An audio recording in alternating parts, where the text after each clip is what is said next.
Turn it off camera. Oh, swearing. I can swear if I want. It's my show. No, this is not going to be in the episode. I can't even swear in my own show.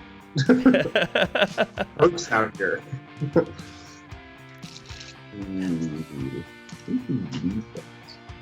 Hello, everyone, and welcome to Fishin, the podcast where we discuss legacy. Gosh dang it. Hello, everyone, and welcome to Fishin, the podcast where we discuss Modern's most competitive tribe and help the whole community become better Merfolk players. I'm Kody, one of the co-hosts of this show, and not Kody Smith on Twitter. And we have my co-host, Dorian. How are you doing, Dorian? I am doing well. Hello, everybody. If you want to find me on Twitter, I am at CrinkleBiscuit with a K. And Matthew couldn't be here for this episode, but you can find him on Twitter as MatthewCotto8, trolling the official Fishin and Merfolk Podcast Twitter as per usual, which is at FishCastMTG on Twitter, Instagram, or Facebook. And you can also find us on patreon.com/FishCastMTG. Go to Inked Gaming, use code FishCast10 to get 10% off your purchases, all that fun stuff. And as well as get our awesome tokens from Cardamajigs with the awesome Ishtan art. We have a really cool guest this week, Dorian, don't we? Yes, we do. Someone we've been wanting to get on the show for quite a while. It was definitely another member of the podcasting community that we do look up to. Yeah, I've been listening to this gentleman's podcast for some time now. I kind of got out of Modern for a little bit and then subsequently stopped listening to the podcast as much. And then I got back into Modern more and started listening again more. But we'd like to welcome to the show Alex Kessler from the Masters of Modern podcast. Hey, everybody. Yeah. Welcome to the show. Thank you for coming on. Where can people find you on the internets? I am at Kess Wiley. We have the podcast Masters of Modern. You can find us on YouTube. Or on iTunes. I think everywhere podcasts can be found or are sold. Or do people sell podcasts? I guess Patreon is like if you have bonus episodes, that would be kind of like selling a podcast. Oh yeah, we have exclusive raw episodes where we just do absolutely zero editing, which actually ends up being probably the more entertaining version because there's swear words. We have had a saga over the last 3 episodes discussing many people that are my co-hosts and producers think that Warlock shouldn't be a tribe. I believe that they should. There were blows. People died. Oh man, if people died over it, then it must have been a very serious. Well, Warlocks were involved. If Warlocks are involved, someone's dying. I feel like that's the tribal way for the new creature type that we all get to live with. That's a concession I think you have to make when you do deal with Warlocks. It's a dangerous sport. Yeah, it's fine. Well, they'll get over it.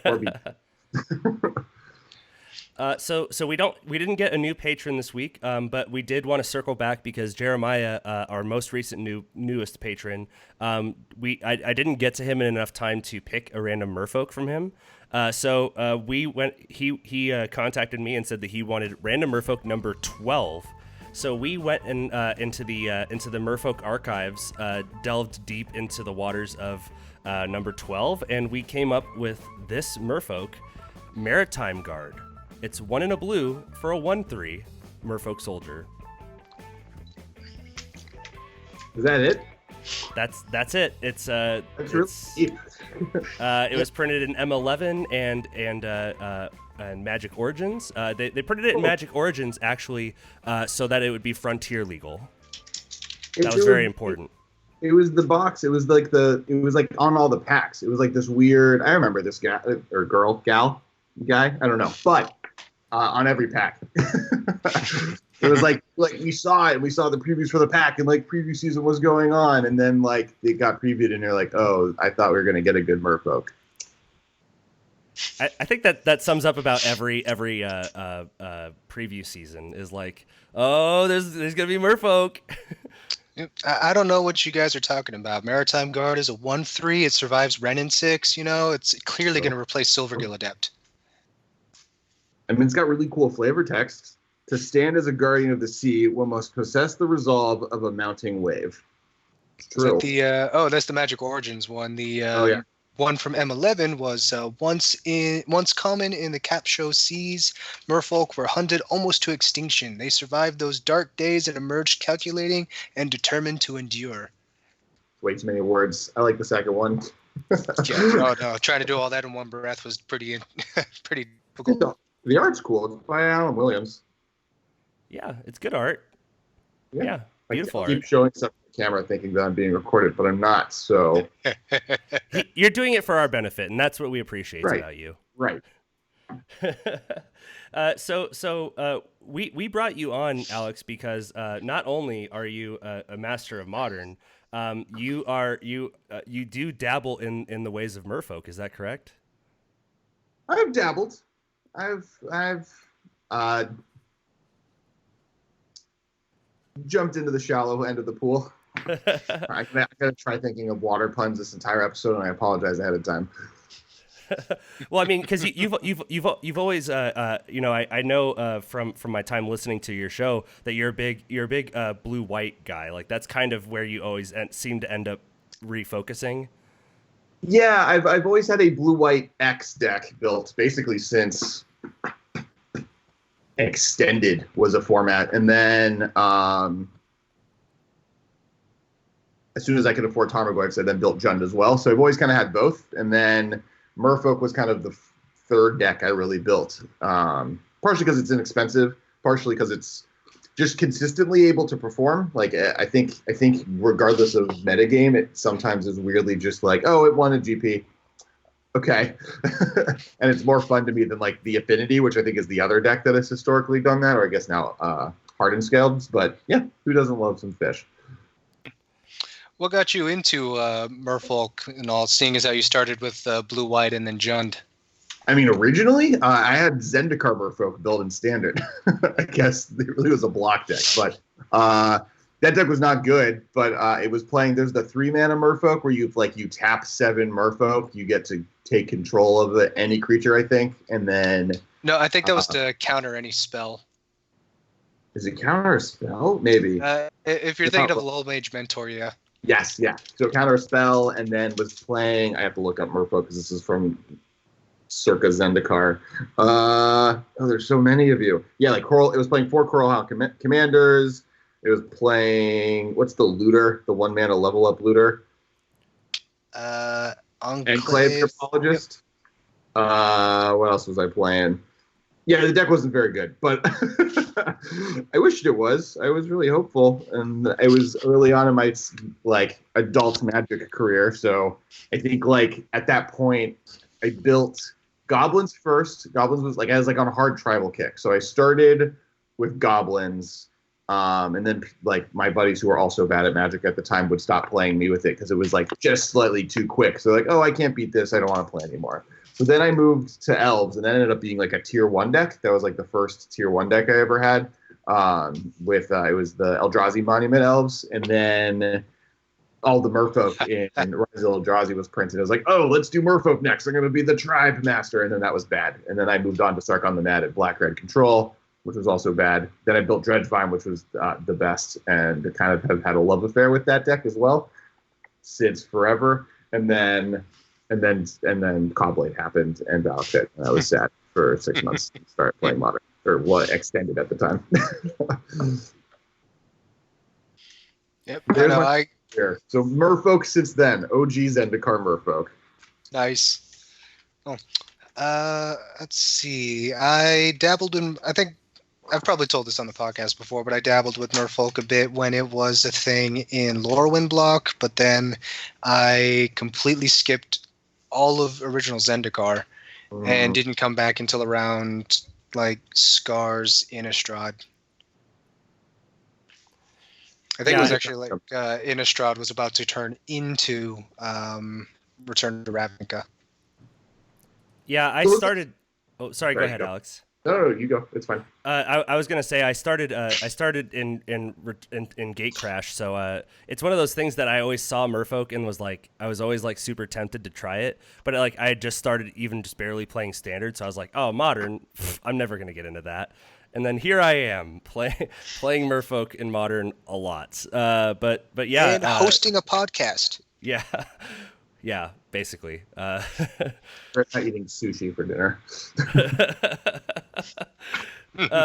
So you, I remember you a few months, and actually the reason I contacted you initially was you had posted your Merfolk list on your Twitter, and was kind of you kind of had said something along the lines of like, what does this look like, where, like, what kind of changes should I make? Have you made some improvements to your list based off of some of the suggestions you got?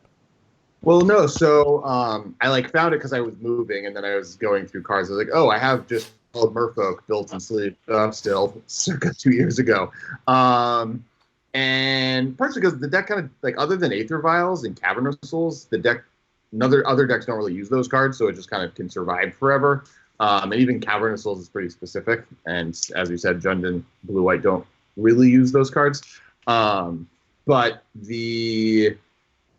partially because you messaged me and were like, hey, let's do a deck tech on the episode and talk about ways to make your deck better. And partially because I had two friends who were really hyped on Merfolk for GP Vegas. And so they borrowed it and they made a bunch of changes and then put it all back together. So I don't know what they did. I know that they added white for Maritime Guard, which I own. Not Maritime Guard. That's the thing we were just talking about.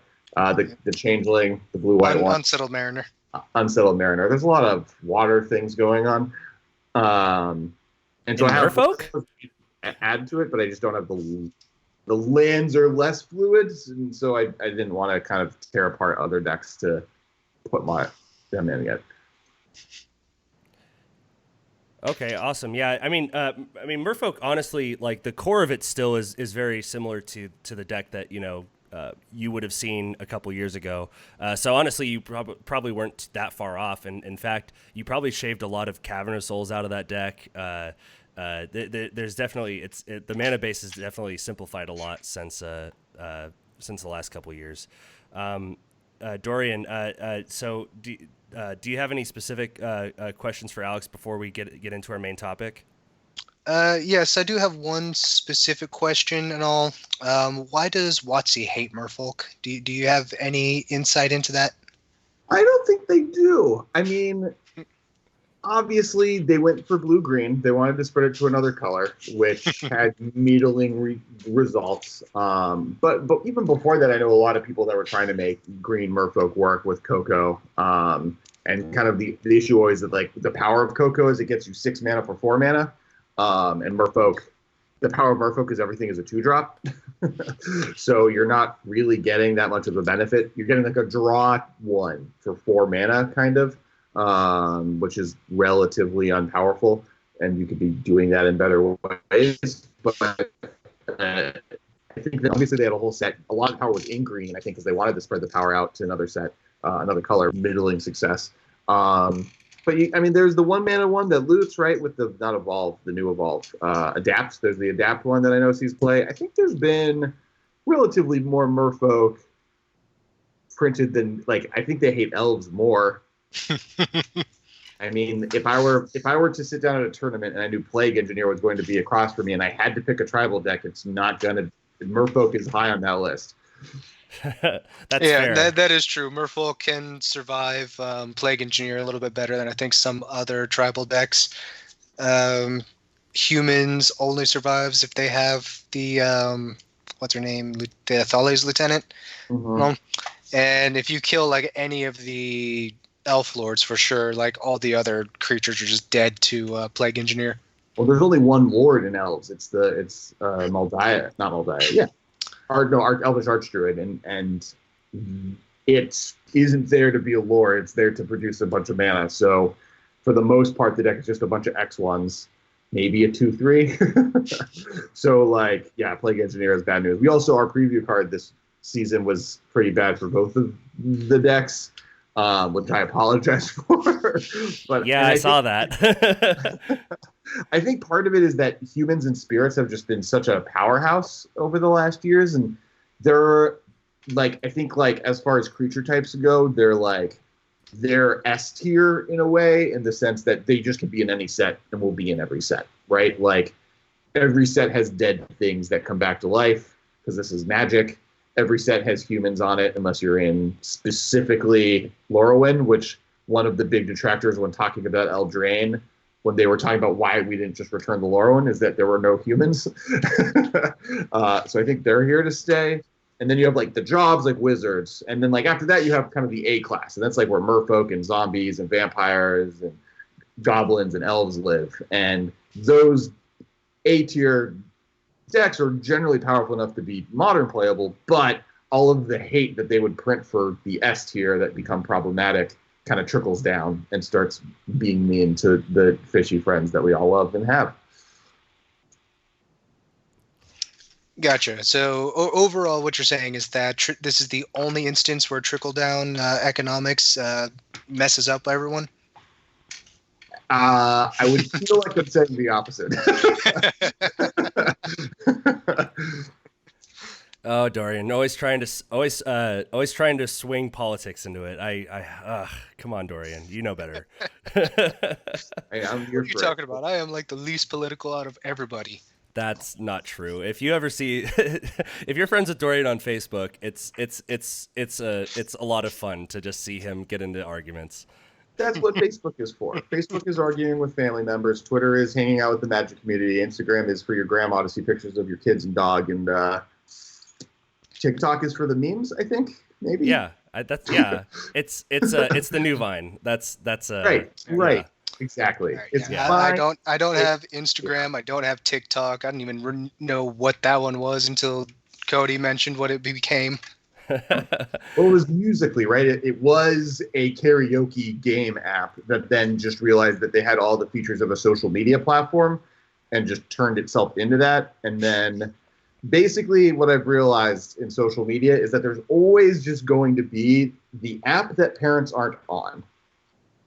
And that's TikTok right now. Facebook will survive forever. It's like, because what I feel like we're relatively the same age. We grew up in an era where like every month there was a new one, and that was kind of when people were figuring out there was MySpace, then Zynga, then Friendster, then LiveJournal, and then Facebook happened, and that's kind of cemented itself because everyone's on it, and it's like a job partially, like advertising and groups and everything are on it.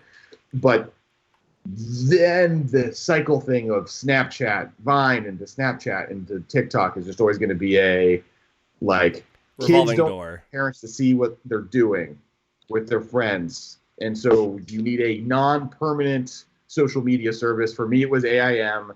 For my younger brother, who's 17, it was Snapchat, and for current 13-year-olds, it's going to be TikTok, I guess. And then they're all going to get old, and then the kids under them are like, "Oh, that's lame. The high school kids are on it. I want to be on." Magic the Gathering links. What was the app that they were coming out with? Oh, yeah, actually, Wizards, I will love you forever if you make a social media app of Magic the Gathering. Yeah, it's time. It's just Twitter, right? I mean, that's what Twitter is to me. more or less, and all. Like What's my that? Twitter is half, comedians, half like anything Magic related. Right. Okay. It's that, like, I use Twitter for that, and then like yelling at American Airlines when my life sucks so that they give me free miles. All right, so Dorian kind of came up with this topic because like Alex had said, we had initially wanted to do kind of like a deck tech and like maybe like strip down the deck a little bit and see where we can make some improvements. However, we kind of wanted to discuss Merfolk's kind of spot in Modern because Merfolk, like Alex has said just a few minutes ago, Merfolk is a deck that's just kind of always there. It kind of peeks its head above the water every once in a while. It's not always like doing super well, but it's always there. It's always present, and it does kind of get a few top eights here and there and all that. So we wanted to talk about. Wait. Sorry, I believe that it is currently tied for most GP wins of all time. That's true. We did do an episode about the history of the competitive top eight finishes. Yeah. So there are a few GP wins and a lot of top eights under Merfolk belts. But what we wanted to do is kind of, regardless of how well Merfolk is done, it always kind of seems like people outside the Merfolk community kind of tend to maybe not pigeonhole it, but just kind of say like, oh well, it's just Merfolk. Yeah, they disregard it as like a newbie deck. I feel like I have distinct memories of every single one of those GPs, and including the Los Angeles one where I was at the GP and played in it, where like friends that have gone on to win multiple GPs, some of them have gone to Wizards, like the tournament that Merfolk won, were talking crap about Merfolk. We're like, oh yeah, that deck can't win, it has no chance. And then literally it wins the tournament. So like some of that is modern, right? Some of it is just modern, has this there's so many matchups that you can play against that you could just get lucky and hit every good matchup on your way there. But that's also, I think, the power of Merfolk is that its matchups are relatively low. And it's beating you down with creatures. That's doing the most consistent thing you can do in Magic, and it's doing it efficiently. Yeah, and Merfolk also, I feel like very similar to like Burn, has kind of that same sort of like, oh, well, it's kind of one of the cheaper decks, so it's really easy to put together and not break the bank, as opposed to like, say, Jund or like the green-black X decks or the blue-white X decks, where you need lots of fetches and lots of shocks. And so I guess that can kind of lend to its perceived being like a training wheels deck for Modern, but it really isn't. It's kind of like a Burn in that it has a low floor but has a really high ceiling. So a skilled player can kind of really take it and do lots of good things with it. Well, I think also it's inexpensive, right? Like, and it's inexpensive in a way that's the most expensive cards in the deck you're paying for are translatable to other decks. Where, like, for instance, another deck that is inexpensive is Affinity, other than the Mox Opals, but those I guess are translatable. But a lot of the cards that are expensive in that deck are just like kind of pigeonholed into artifact decks, where like Cavern of Souls is in a lot of decks that are out there, same as Aether Vial. So like, it's not a bad place to start if you're trying to invest into Modern, and especially now if you're playing blue-white, having a blue-white fetch mana base isn't a bad idea. But because of its inexpensivity, a lot of beginner players have it, and so I think that has a little bit of an effect on this issue. And like, if you want to beat Merfolk, you can beat Merfolk, right? It's just that no one wants to beat Merfolk.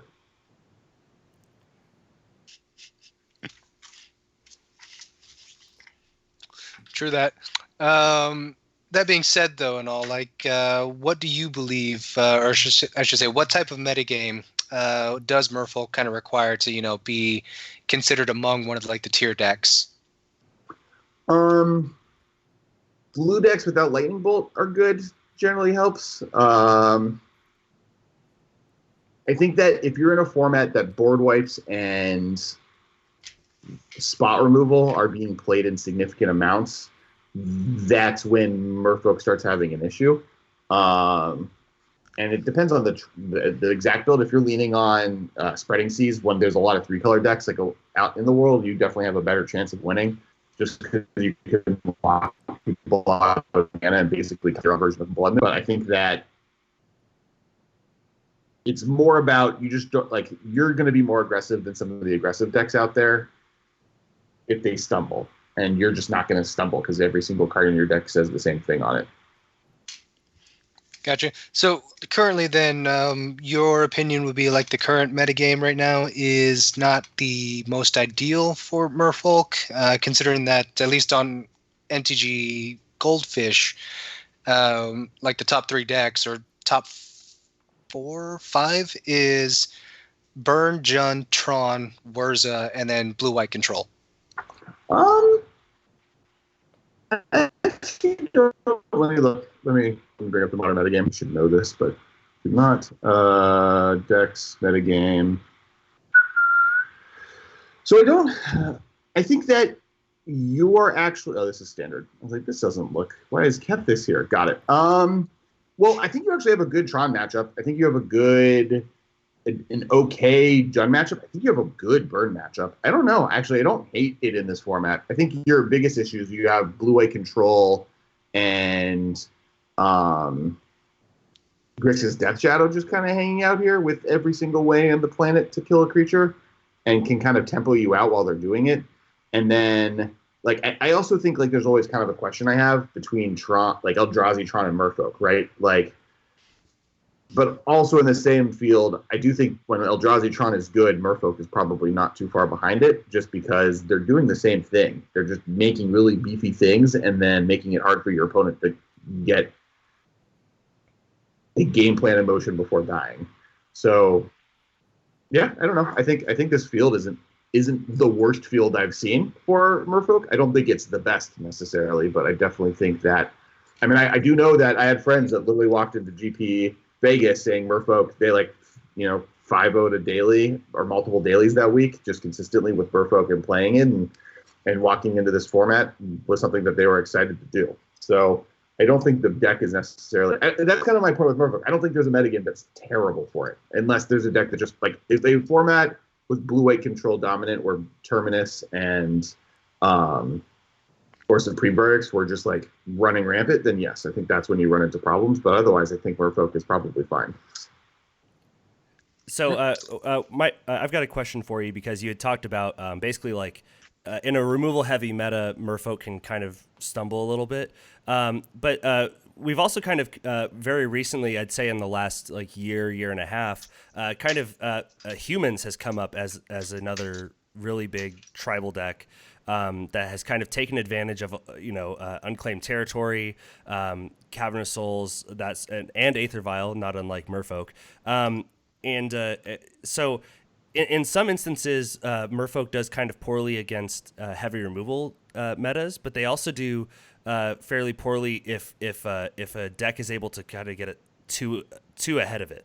So Humans is a deck that can kind of get ahead of you, just about maybe a turn quicker than you can, and it can be really hard to recover from that. So do you think? I mean, obviously, Humans hasn't quite stayed. I don't think as much as people thought it would. But do you foresee that as being a problem in the future with Merfolk, of just kind of maybe being just a little too slow for the aggro decks, and maybe a little too maybe not control-y enough to fight the control decks? I think it's a little bit of a master of all, master of none situation. And I've recently heard that there's a whole extra phrase to that phrase, and I probably butchered everything about it.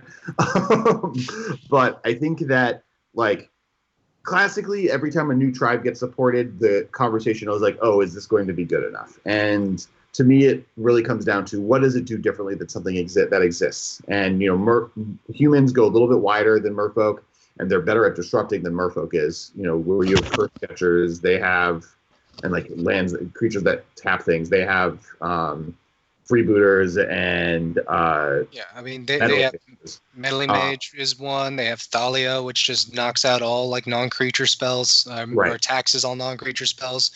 My lasting argument with Humans is that it's just a version of Death and Taxes that can just overrun you.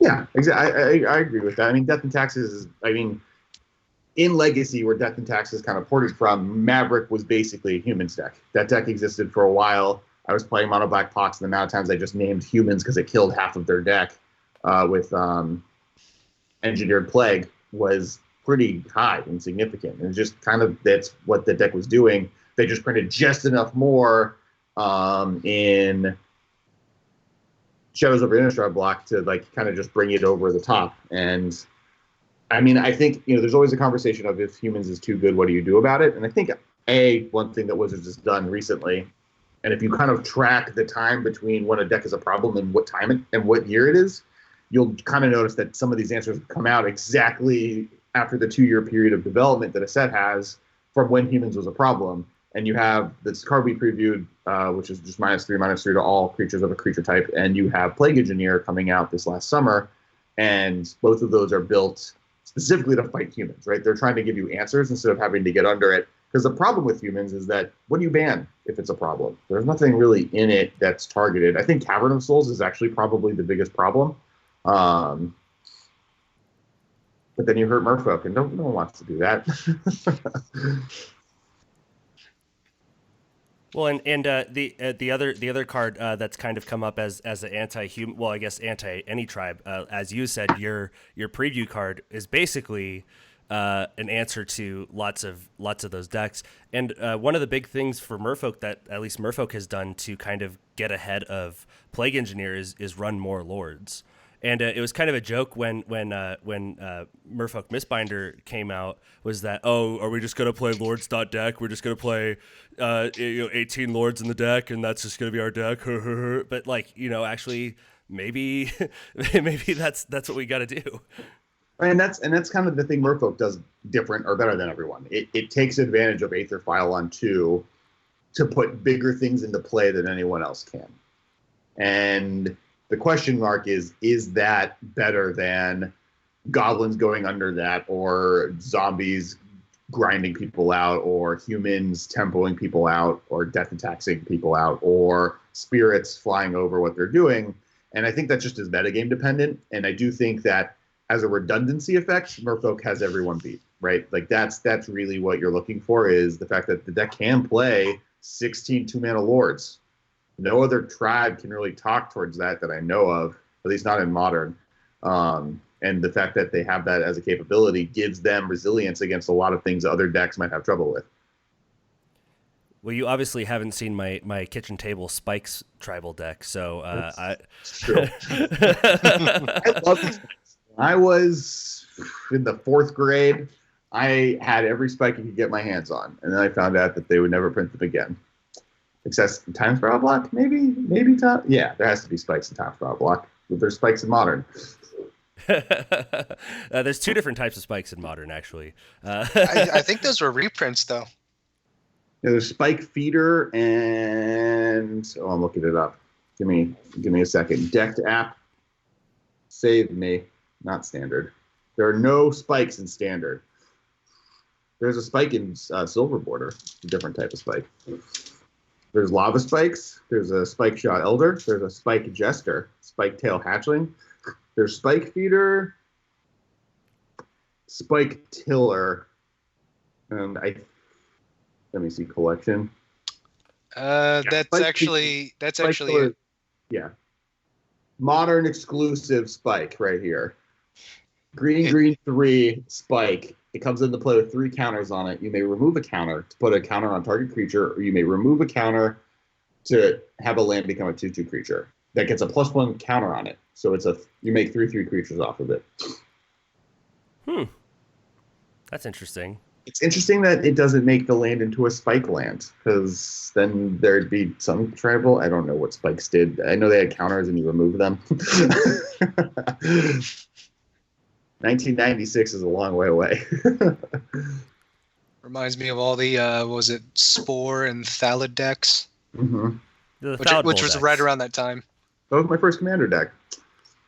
And I was just sad that you couldn't use what's his face, the actual Thalid commander, because of the old commander rule. Then they changed it because they're smart. All right. But yeah, to bring it back to Merfolk, as a Merfolk podcast, we're kind of beholden to our community to discuss. There you go. Oh, yeah. As much as our discussion about spikes is, I'm sure, enthralling ones of listeners. So obviously, we've seen all the cards from Throne of Eldraine. There's a few Merfolk in there, but nothing. I mean, was there really anything that kind of excites you about the Merfolk from this set? I like the Lady of the Lake is kind of like an interesting, like, pseudo Stoneforge Mystic, but. I think she's so problematic. Why did they print that card? I don't think Merfolk wants it, but Urza does. but why? There's definitely some mono blue cards that are interesting, right? And like Merfolk can always kind of take advantage of it. It just has to be a power level. Like, you play Anami. Thank you, Kamigawa. The everything is untargetable. First spell gets countered. Kira, like I've definitely played Kira in Merfolk lists. I've definitely played not Kitchen Finks. Sorry, I'm tired. Vendilion Click in Merfolk lists. Like, you play these, as long as the power level is this high, a very heavy mono blue card can see play. So you have Brazen Borrower, which I definitely think is like mythic for a reason. oh, it's blue, blue 1, flash flying, brazen borrower can only block creatures with flying 3/1. But you may put it on an adventure. It's petty theft to return target non-land permanent to its owner's hand. Like, that's a card I can see Merfolk playing if it's looking for more thorough permanent removal or bounce spells. You know, you have the mono blue wizard that draws X cards for blue, blue, blue. That like definitely has potential. You have the Fae of Wishes, which if Merfolk ever wants to start carrying a little bit more of a cool Wish sideboard package is an option. I think it's worse than other things. I think you just play Karn almost, but I definitely think there were really cool cards printed in blue that could see play. Actual Merfolk, I'm looking. I don't see anything. Your guys' preview card is sweet. It's interesting. I think maybe if it costs two or less mana, two less mana, then it might be playable. But it's just a little too expensive for my taste. There are definitely cards here that, like, if they were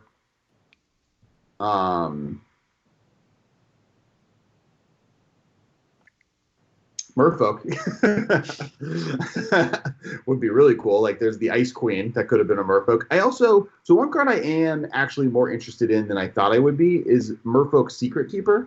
Now, I don't know how good this is. I don't think it's actually good in regular Merfolk, but in Vengevine lists or other kind of self-mill lists like Dredge, it's 1 blue mana, but you can put it on an adventure for 1 blue. Target player puts the top 4 cards of their library into their graveyard, and then you can cast it and get a 0/4. And decks that want to get Vengevine in the graveyard are always also looking for 1-drop creatures, right? The whole game plan is, play Hedge and Crab on turn 1, fetch, mill yourself 6, and then if you could play this as the second creature you play that turn, you now have 10 cards in your graveyard, so a 60 or whatever, 20% chance of getting a Vengevine into the graveyard. I think that's actually pretty relevant. Yeah, no, I totally agree. I also think that there's some of the lands from the set I think could see some play in Merfolk. Oh yeah. So we have Castle Vantress, which it enters the battlefield tapped unless you control an island, which is no big deal in this deck. So the reason yeah, right. What kind of weirdos are we? So I think that this would definitely replace Minamo School at Water's Edge, because we're just looking for basically non-basic islands to kind of hedge around choke and boil and that sort of thing. Yeah.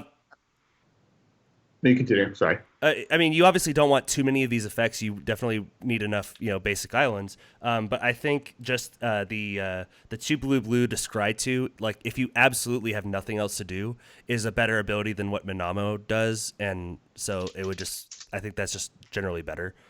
So that's interesting. I would think that you would want to play all of these, because I know you played both Minamo and what's the one that returns to your hand? Oboro. Both just because they're non-basic, they're not islands, so you don't get beat out by, as you said, choke. And the only reason you don't play more of them, I thought, and you can correct me, is that it's just legendary lands. You don't want 2 of them because then you just lose. Or you don't just lose, but, it is not optimal. So this allows you to play like 4 of these instead of just 1 of each of those, for a way more relevant ability than Untapped Target Wizard. I guess Untapped Target Wizard is better than Return to your hand and do nothing. Do you want to take this one, Dorian, or do you want me to go for it? I'll answer at least with my experience with Minamo versus Oboro. Minamo was kind of one where I didn't really ever see much use for, other than just it being the second non-island non-island blue source. That one ended up getting replaced with like either a second Cavern of Souls or Wanderwine hubs, Botanical Sanctums for a while, and eventually now that we have the blue X draw lands from Modern Horizons, they have pretty much cemented that spot or that slot in place of Minamo. Oboro had a little bit more utility in my experience because of its ability to like bounce it back to hand, discard it, in response to like a Liliana of the Veil activation. No, if I was like trying to keep like a specific lord or some other like necessary card in hand. That makes sense. And also, there's the new looter, right? The adapt looter that is seeing some play. So between both, you have actual uses for just getting a land that you no longer need into your hand. Yep, stuff like that. So I mean, that's kind of where I'm coming from with regards to a Boro, but that's a little bit of confirmation bias on my part. I've had better examples with the Boro than I've had with Minamo. Yeah, and oh, sorry, go ahead. No, I think that makes sense. The question I was more asking versus which one is better is more, isn't just also being able to play 4, so going up to 5 non-basic islands, just going to hedge so much better against choke than not. Well, so my opinion on that is because of with all these recent Hogak bannings and all that fun stuff, and I see a lot more red black and red green X decks kind of cropping up, and I'm not saying at least this is from my experiences. Seeing a lot more blood moons can be a problem if we're starting to run up to less and less islands. We already have so many cards that we like non-basic lands. So we have Mutavault, which takes up 4 slots. We have the Horizon lands, which take up between 1 to 4 slots, depending on how brave you want to be. 1 to 2 Cavern of Souls, and then you have Minamo and Oboro. So you're almost up to 10 non-basics already. Just in that number alone. So if we're gonna see a rise in red decks like Red Deck Wins, red green X decks that are going to be bringing in blood moons, I don't want to hedge too far and say like, oh, we need all these non-basic blue sources and really wreck ourselves with a card that we would see more often, which would be Blood Moon. Okay, that makes sense. I mean, hedging against Blood Moon is my least favorite thing to do. That is something that we have to do as a group. Yes, I have seen a bit of an uptick in Red-White Prison. And I think they play at least 3 Blood Moon in the main. Yeah. So the other land that's coming out in the set, the other mono blue land is Mystic Sanctuary, which I think has a really cool interaction, and so I'd like to read this one. It taps for blue. It is an island though, so this is a land island. It's just not a basic island. It enters the battlefield tapped unless you control 3 or more islands. When Mystic Sanctuary enters the battlefield untapped, you may put target instant or sorcery card from your graveyard on top of your library. So the reason why I think that this card is cool is with the card Deprive. So Deprive is, as many Merfolk players know, is blue, and you have to, as an additional cost, return an island to your hand. You cast the Deprive, you return the Mystic Sanctuary back to your hand. Then the Deprive resolves, then you replay the Mystic Sanctuary, return the Deprive back to your hand. And you could basically have a loop where you have Deprive on tap to kind of keep recountering it at least every turn. So I think that's a pretty interesting little interaction, but it may be just too cute. Oh no, I think it's really good. I just think it's bad for Merfolk when blue-white decks can do it with cryptic commands. That's fair. I counter just tap the team every turn as I do this until you no longer can do anything, and I start drawing cards with it. Seems bad for everybody. I'm going to enjoy myself. But will anyone else? Also, Terminus. You can just put Terminus back on top of your deck, which is also not good for anyone. Oh, yeah. Oh, jeez. We may have to talk about that in a legacy episode. That'd be interesting. You can do that in Modern. Oh, I am doing that in Modern with Jace and this land and fetch lands and 4 Terminuses, and no creature deck is going to have fun in him ever again. Oh man, I can't wait to see that list. Dorian, do you think? Dorian, do you think that list? Do you think that this card would see play in Merfolk, at least in your experience? I'm personally a little bit more excited about the castle just because of, if I'm in an instant where I can make use of the 2 blue to scry to, I would greatly enjoy having that option versus, the soft lock of constantly depriving something. Because with this iteration of it, if you're always putting deprive back on top of your deck, you are not drawing the rest of your deck, basically. Yeah, that makes sense. The nice thing about Merfolk is you can get into a board position by turn 4 that your opponent won't be able to win if they never cast a spell again, correct? Like, you have enough power to put there, but then if you're just making it so every spell they cast just does nothing, and you could always choose not to put deprive, or not cast deprive. If they cast, it's kind of the lock with Lantern of Control, where there's a spell on your deck that's actually not going to do anything. While I'm fine with you playing it. I don't care if you play a threat, or like if I have like a Curse Catcher and a bunch of Lords in play and they play a Liliana the Veil, but they're at 8 life, who cares? I'll just let it go, and then I'll be able to draw the card I need to swing in and kill them. I don't know. I actually think like the best loop or answer to what I just described of Terminus Nightmare or Miracles is the deprive lock, because then at least you have a fighting chance. Well, and as Merfolk has kind of moved more and more tempo-y with cards like Merfolk Trickster, we have Benthic Biomancer, another mana sink that we can use later in the game, and just Aether Vial. I mean, you could hold up the mana for the deprive, and they know you have it. So it's like, well, do you want to just run this into a deprive? Oh, you're not going to do anything. Okay, I'm going to cast this. I'm going to jam this. So you're not totally lost if you're holding up deprive mana. But like you said, Dorian, you can get into a spot where, I actually would like to draw another card. That's not deprive. Yeah, for like a late game thing, like Alex was talking about, by all means, if you can get to that, you've earned it. Keep your opponent, out of the game, because at least Merfolk should pay back the prison decks.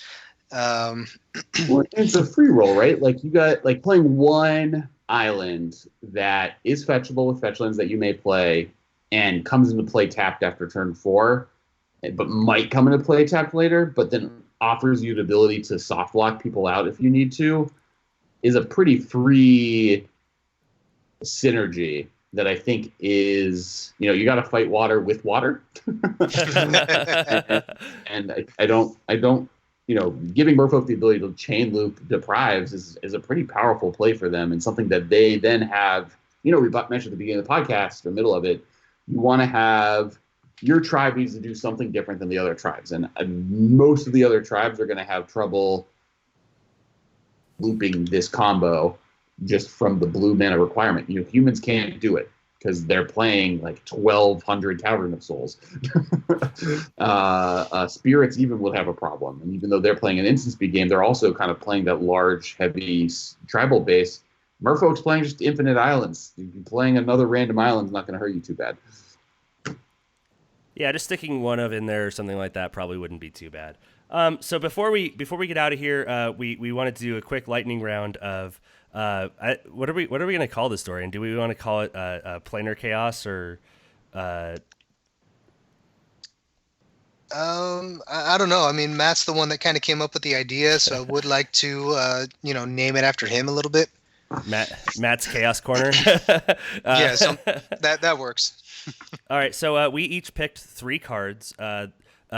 So just like the Time Spiral block, we each picked 3 cards that we would like to color shift, and this is not like play design. We're not designing cards or anything like that. We're just taking cards that we would like to see from Merfolk and color shifting them so that they could be played in a Merfolk deck in Modern. So, green cards.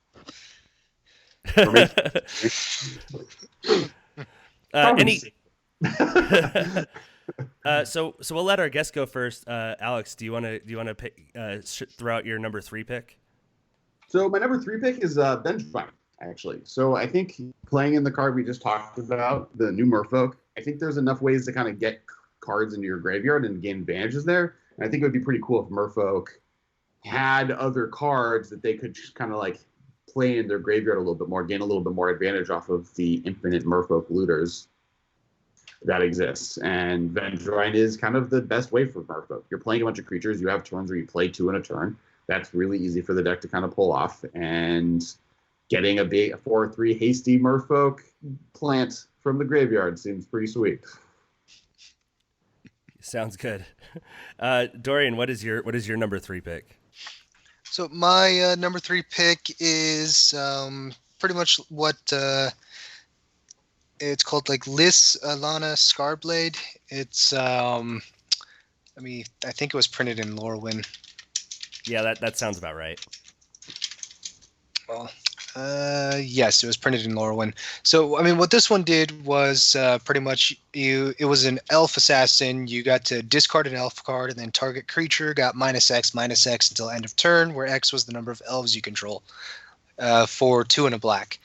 I would like to see something where Merfolk can, handle like creature removal a little bit better than just, like we're going to tap that down, or we are going to bounce a tap creature back to your hand. Yeah, seems good. All right, so I'm going to go with my number 3 pick, and my number 3 pick is Eidolon of the Great Revel. So I'm gonna do a slight text change on this card, and it's if somebody casts a spell that's over 3, their opponent draws a card. So basically, because Merfolk has all 1 and 2 cost cards, you're not going to trigger this for your opponent, but your opponent's going to trigger this for you all day. So once you get past turn 3, you're starting to get a few extra card draws off it. I think it'd be a fun card. I don't think they would ever make that card. Probably not and all. I mean, a card that makes your opponents draw, though, I think something like that was printed. But for the life of me, I can't remember what it was. Like, I know there's Rhystic Study, which is an enchantment. Well, Howling Mine effects, there's like a ton of them, right? There's the Bell, there's Howling Mine, there's the Font of Mythos. Both players draw 2 cards each turn. There's the blue one. What is it? It's not Mamano. That's the land. The Kami of the Crescent Moon? Yes. Yeah. So there's definitely cards out there that let each player draw 2 cards. Every time you cast a spell doesn't exist. No, that has to exist. Every time you cast a spell that costs 3 or greater, your opponent draws a card. Like, I don't know. I just think it would be an interesting design space, and again, we're just color shifting cards, and we're not we're making up things. We're not we're not reinventing wheels here. Well, I think also that's now in White's color pie, right? White officially has Howling Mine effects in its color pie as of this set. Yeah, it does. Yeah, interesting. That was like the big announcement, is that they're trying to figure out to give White more power, and they've realized that just giving it these type of effects is something maybe they want, and it's a place to put in the standard. Now, on the other hand, Howling Mine exists. I don't think many White decks are opting to play Howling Mine, so I don't know if that's the answer. Yeah, when it would need to be on a human. Howling human. All right, Alex, what is your number 2 pick? So, speaking of white cards, now we prefaced this when we picked our cards that they don't have to be things that we want necessarily that would be good for Magic. My pick was Armageddon. I think Merfolk would be really good with it in Blue. Just imagine, you just destroy all lands and you have like 7 Merfolk in play. And technically it's a drawback. They all have Violent Walk. That ability doesn't matter anymore. So you kind of non-bowed yourself. Yeah, it's totally a non-bow. It's totally not powerful. Don't. That's totally fine. It's like having Aether Vial in play and then Armageddon with like Lords in play already, and they're just like, okay, next. I think actually that would be obviously other decks would cause bigger problems if blue had a Armageddon effect, or even if Armageddon was in modern, but Merfolk would do it the fairest. I would love a Armageddon that had the rider of like, if you control 2 or more Merfolk, You may cast this card. Destroy all lands. Blue, blue, blue, blue, or something. That'd be pretty good. I think that'd be pretty interesting. 10, blue, blue, blue, blue, 6. This card costs 6 less to cast if you have 2 Merfolk in play, or if you reveal a Merfolk from your hand. You don't want the vault shenanigans happening. Or it costs. Okay, so 6 and 2 blue, and then it costs like, what is it, 1 or 2 less for each Merfolk you reveal? Maybe, yeah, something like that. Yeah, exactly. But like more than 6 and 2. I think it needs to be 4 blue. Blue, so 6 U. Yeah. All right. That's a good one. Dorian, what's your number 2 pick? My number 2 pick was Flicker Wisp. No, I think this one would be something that just like shoots Merfolk over the moon, essentially. Because I mean, Flicker Wisp is just an awesome card on its own, and like Death and Taxes, Eldrazi Taxes, and a bunch of Fringe decks that just love exiling a card until like the beginning of the next end step. And all we can abuse it with protecting like a Silvergill Adept or any of our lords, and then guaranteed to get it back into play like at the end of turn, or if we need to like remove a creature like a blocker from combat until the end of the opponent's next turn if we time it right. Yeah, it makes sense. And then we also have like Silvergill Adept and Merfolk Trickster that we can kind of take advantage of. So yeah, that'd be that'd be a cool card. Yep. I mean, and if they want to make it fair, I mean, it's a Merfolk, so it doesn't need flying. They can drop down like the power if they want to make it like a 1/1 and all. Because I mean, if you have your other lords in play, it's going to get bigger anyways. I definitely have lists on my phone splashing white just to play Flicker Wisp because you have Aether Vial in play. Like that's always a classic combo. Yeah. So my number 2 pick is a Merfolk version of Thalia, the baby Thalia, the one that makes all non-creature spells cost 1 more to cast. We just don't get punished by that. I mean, so turn 1 we can Aether Vial, turn 2 Thalia, and that's it. Like.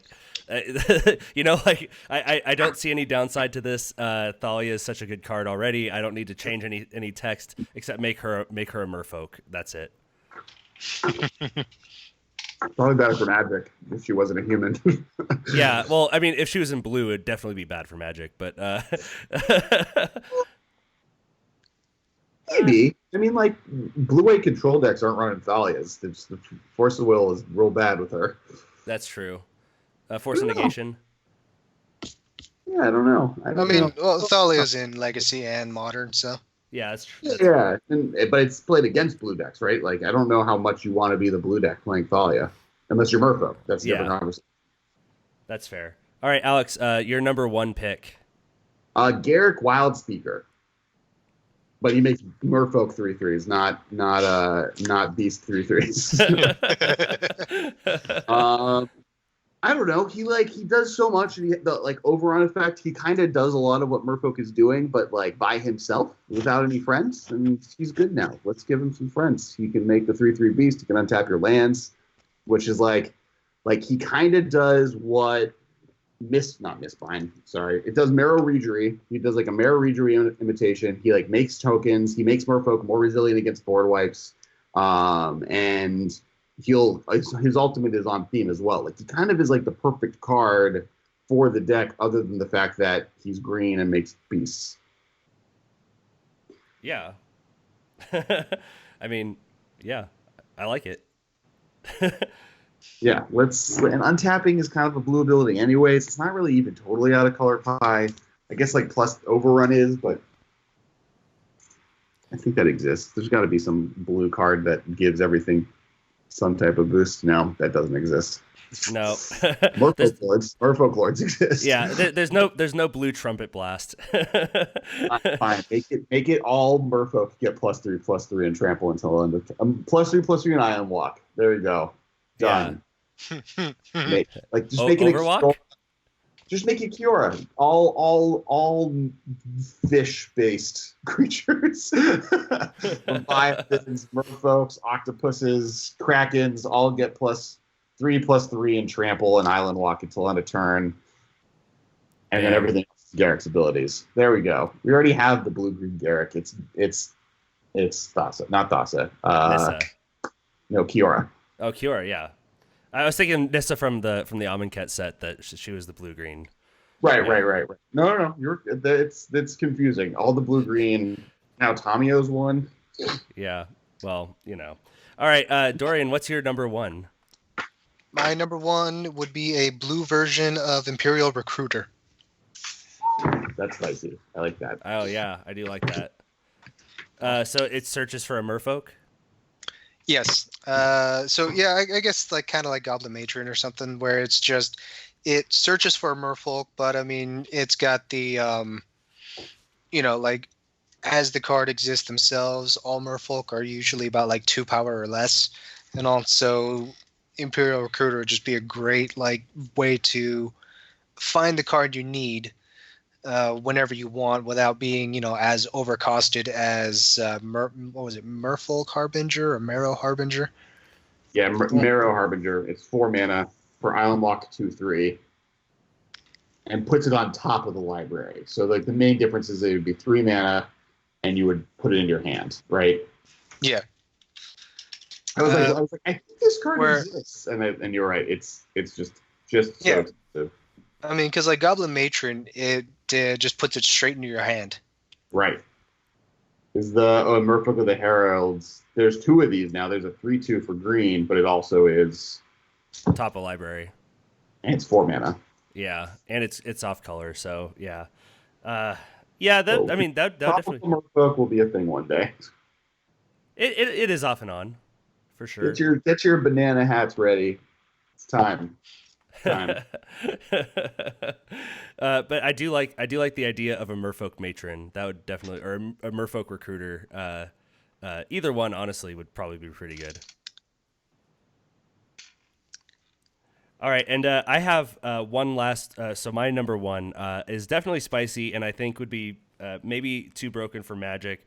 This is a shout out to Johnny Crass, the host of the sister show to this, Monkeying Around a Simian Spirit Guide podcast. We will eventually do another episode of Monkeying Around at some point. But so this would be Merfolk Spirit Guide. It's basically just you exile it and you get a blue mana.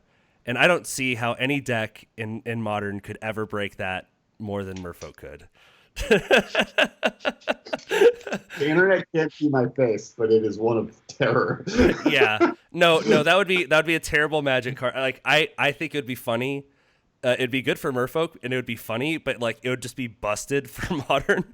Well, I think that's kind of actually like a little bit of the theme of this game, right? Where for the most part, every card we've said is, make it blue, but then also make it so it's exclusively playable in Merfolk, because blue otherwise is extremely problematic, and all of these cards would break it in half. Like, imagine just Imperial Recruiter, but blue. That would be terrifying. You have to play bad colors like red and white right now to get that effect. Imagine. So, like, I think that Armageddon, all these cards are just like, oh, but they have to have Merfolk themes, otherwise it breaks the color pie. Because I think I said this before we started recording, Merfolk itself is almost a color break, right? Like, why is the blue tribe, the blue iconic tribe, just about getting as beefy as possible?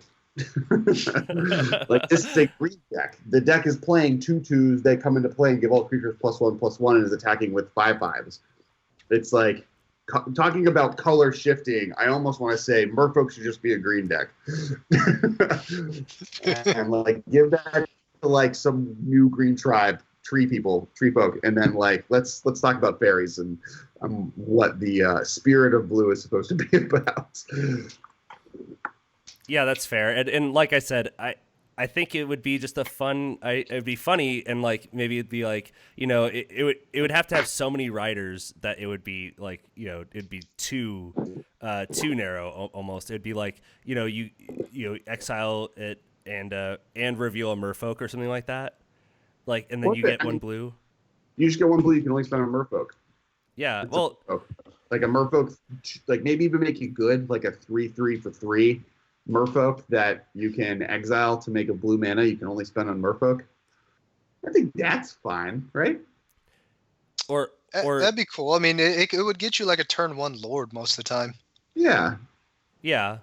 I mean, and that does negate the possibility of like a chalice on one too, like that, like because like that's another possibility that I thought of for Merfolk, because there are some lists that do run chalice, and so like if you were to go like island, Merfolk Spirit Guide chalice on one, and just like kind of wreck your opponent, or go island double Merfolk, and then you go tap your island for your 1 Aether Vial, and then put a chalice on one, and then your opponent's just wrecked for the rest of the game.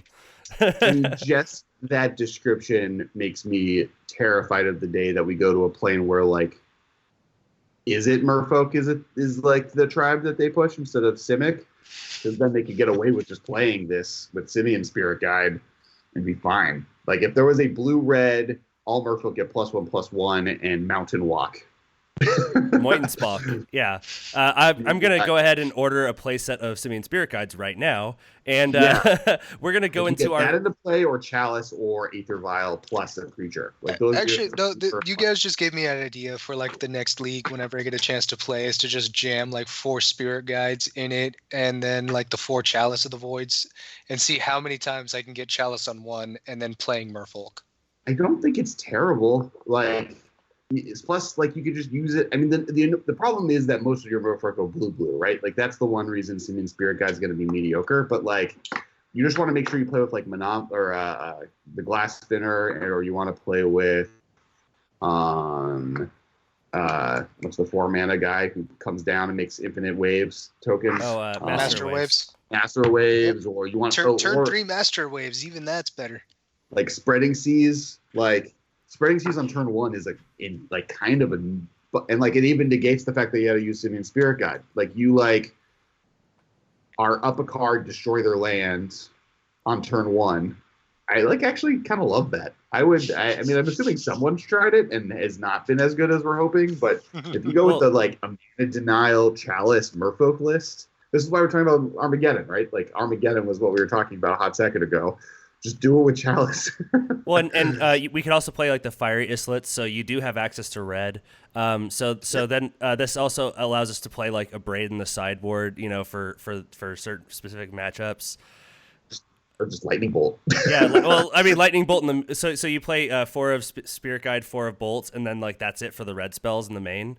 And then in the side, like you could have some number of braids, some number of like maybe like is it charms or something. So I mean, you open up your world to a whole, like, one of Merfolk's weakness, classically at least to me, is that it's mono blue, and mono blue sideboard game plan is kind of medium.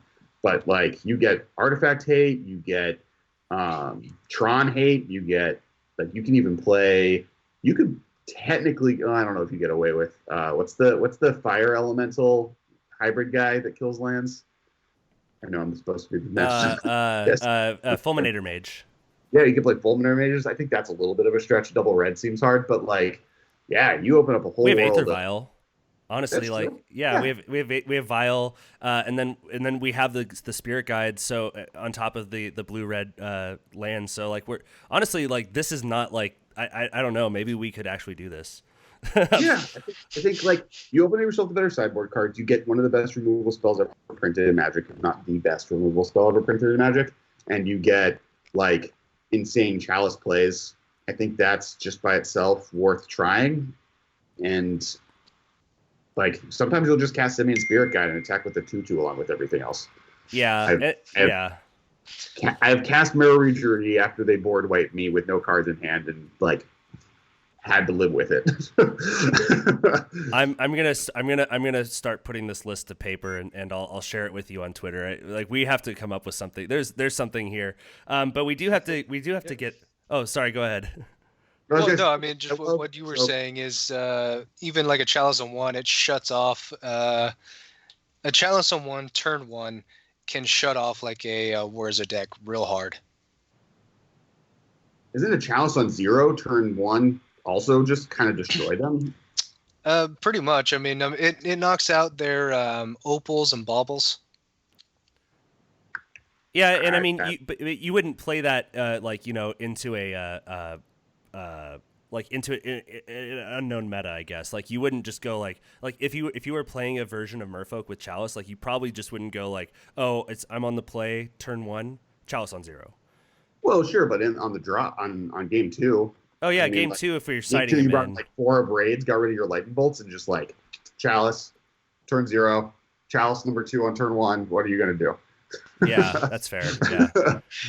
You could theoretically, if you draw both Chalices and a Simian Spirit Guide in one land, get 1 and 0 drops, and then just like they lose. They have a very incredibly hard time dealing with that. It's like an exact 4 cards you have to draw, but like, yeah, I'm on board. I'm all here for this prison.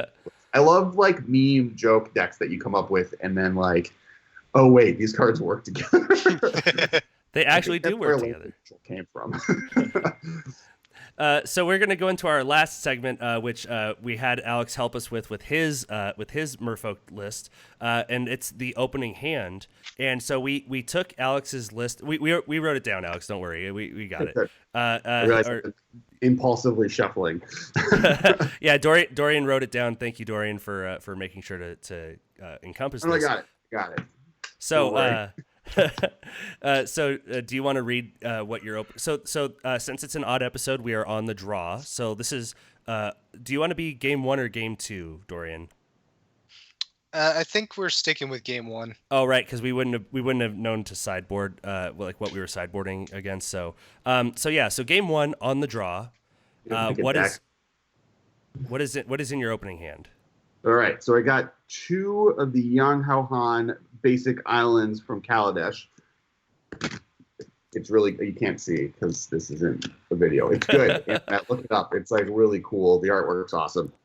I have 1 Cavernous Soul, so we got 3 lands. We got a Spreading Seas, so they have 1 less hand. 1 Harbinger of the Tides, get a little bit of removal. A Master of the Pearl Trident, and an Aether Vial. I believe there's also a Cavern of Souls in there. I said it, didn't I? No, Cavernous. Oh, right. I said 3 lands. Yeah. The 3rd land is Cavernous. Sorry, I missed that. My bad. Okay, I understand you weren't paying attention. There'll be extra credit that you'll have to do to be able to make up for it. Okay. What's the next card I'm going to draw? Island. Nope, sorry. Yeah. Do I get half credit for that? Fine. Okay, You don't have to pay credit. attention. All right, so do I keep this hand? I know what I'm leaning towards, and I think both of you guys should know what you're going to do so that you can tell me how wrong or right I am. I'm going to keep. I'm afraid of the very much of a flood available to me because I really only have 3 cards and just a ton of mana. But Spreading Seas feels like it's going to buy me enough time and card draw to get me to the win. I agree. I'd probably keep this, especially against an unknown opponent. Turn 1 Vial is just a good way to kind of get your engine going. As you said, you have turn 2 Spreading Seas that does draw you at least a little bit deeper into your deck, and then it also kind of denies your opponent some mana. So if you're playing against like a humans or something like that, you can shut off one of their 5-color lands. If you're playing against any of the 3-color lists that are running around, that can definitely shut them off. Even honestly. Some of the blue-white decks, they run so few white sources that they eventually start having to use their own land destruction spells on themselves to be able to search for their 1 or 2 of planes. And so like that's honestly kind of, you'd rather them have to use it on themselves. So I honestly think that's totally fine. Yep, I'm in agreement with all that. It's I would keep it and all. I would like 1 more creature, but you have disruption. You have the 2 islands and a cavern to ensure that your creatures are going to stick. And I mean, you did say that the next card you would have drawn would have been Mutavault, which wouldn't have been ideal, just because of the number of lands we have already. But honestly, with how this hand has kind of shaken out, you probably could play the Mutavault second and then Spreading Seas whatever they've fetched for, And honestly, you still wouldn't be too far behind, because then turn 3, you have Mutavault available to use should you need it as a creature, for whatever reason. And you've got your Vial on too, so you could activate the Mutavaults, swing with it, and then Vial in the Lord. And you have basically an Island Walk creature attacking on turn 3, which isn't too bad, so getting across for 3 damage is not nothing. Maybe it's a little aggressive, but you've been kind of building yourself up and kind of helping deny your opponent what they want. So honestly, I don't think that's really that bad. Cool. Yeah. All right. So hey, I passed the test. But before we get to the end of the episode, I did want to do the Merfolk shout out. No. Oh right. Yes. Yeah. So today's Merfolk list that we are highlighting is a winning list, first place from Ledran Victor from Vannes, France. No. And he won a box, not sure what kind of box, but his list is by far the craziest list I have ever seen for Merfolk. I won't say to date. Not counting, the meme lists that we were just talking about. Let me go ahead and share that real quick with you guys on chat so you can follow along. No. But yeah, this guy has 21 lands, 2 cavern, 9 island, 2 misty rainforest, 1 scalding tarn, 4 mutavault, 3 ghost quarter. And then his creature base is 2 Curse Catcher, 2 Silvergill Adept, 4 Lord of Atlantis, 4 Master of the Pearl Trident, 4 Rajiri, but then he's added 2 Coral Helm Commanders and 2 Merfolk Sovereigns. No, so that's another 4 Lords right there. He's only running 3 Aether Vial, and then his instant and sorcery package is so weird. It is 2 Ancestral Vision, 1 Echoing Truth, 1 Cackling Counterpart, 2 Dismember, 3 Mana Leak, 3 Serum Visions, 2 Cryptic Command. And then Cackling Counterpart is super spicy. I just love seeing that in the list, for just how funny it can be as an extra Lord or 2. And it's an instant. Kind of like what we talked about at the beginning of the podcast about how redundant can Merfolk be. I believe that Cackling Counterpart is peak redundancy. I guess my one question though is it going to be that much better than what's the illusion clone? Phantasmal Image? Yeah, a Phantasmal Image on turn 2 gets him with Aether Vial. You don't get the flashback, but flashback's at 7. That's a lot of mana. Yeah. This list feels like, just someone said, hey, I want you to play this and I dare you to do it. And I'll double dog dare you. Yeah, kind of thing. It's a pile of Merfolk. I said in the chat earlier, it's half of it is a standard Merfolk list, half of it is just cards that this guy had in his binder, and then the other half is just draft chaff. Yeah. The sideboard is just draft chaff. The sideboard is just so weird because it's I think the 2 extra Ghost Quarter is a typo.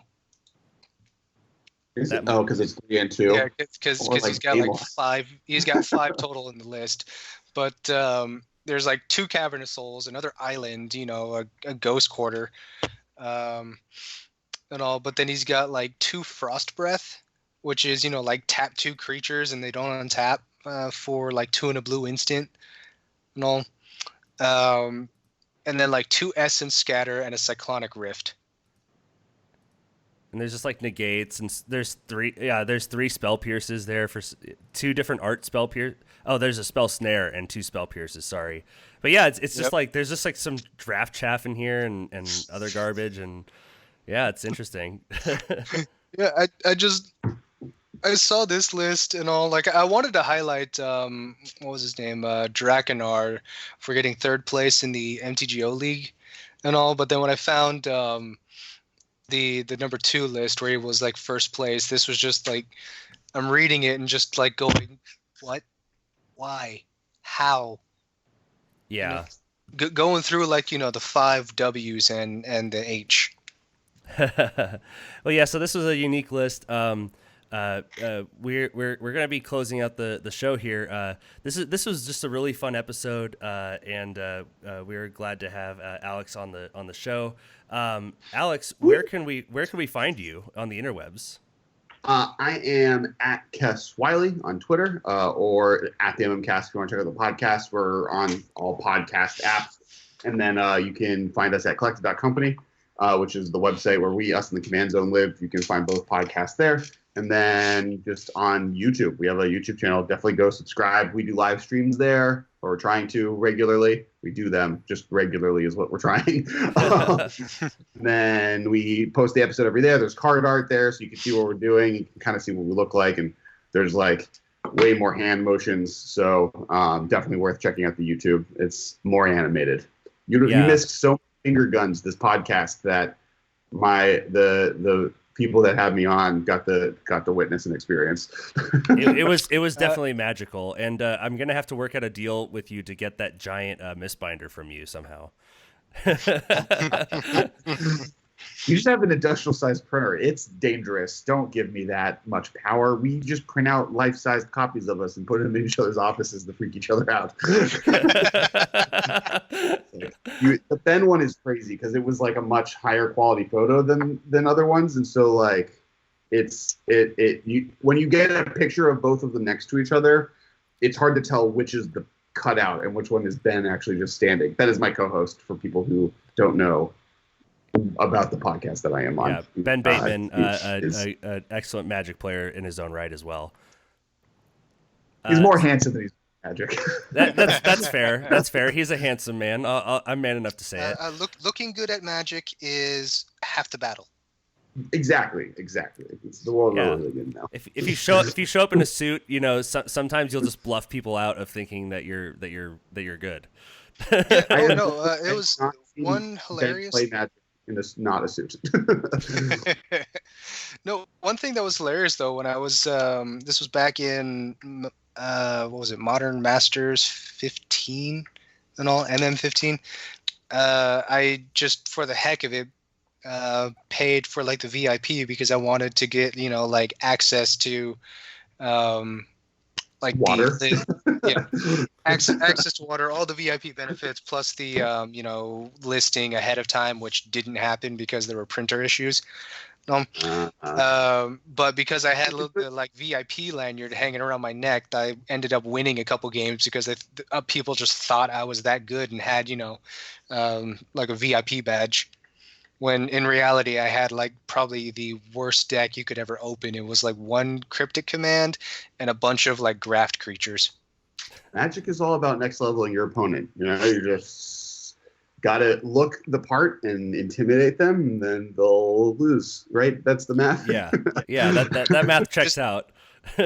Just cause a huge brain fart for somebody and pay for like the VIP access if they still do that, and then play Merfolk. Yeah. Okay. And remember, if you have any long form questions or any other statements or whatever, you can email us at fishcastmtg@gmail.com. Our cover art was made by Tessa and Hunter Pruitt, and our logo and stream art was done by Ishton on Twitter. And our animated intro was done by Jake Boss, who you could find at JakeBossMTG, who actually now works with your buddies over at the that Commander show that they do that just literally left my head. Command Zone and Game Nights. Jake's great. He's really cool. Yeah. No. I don't know why that name just left my head. But yeah, shout out to Jake at JakeBossMTG for doing our little video intro thing. If you like what we're doing here, please rate and subscribe in the Apple or Google Play podcast app stores, as well as find us on Patreon at patreon.com/fishcastmtg. Thank you, everybody, for your time, and we will see you all next week. Bye. Miss you. Go check out Masters of Modern podcast. It is awesome. Hyped.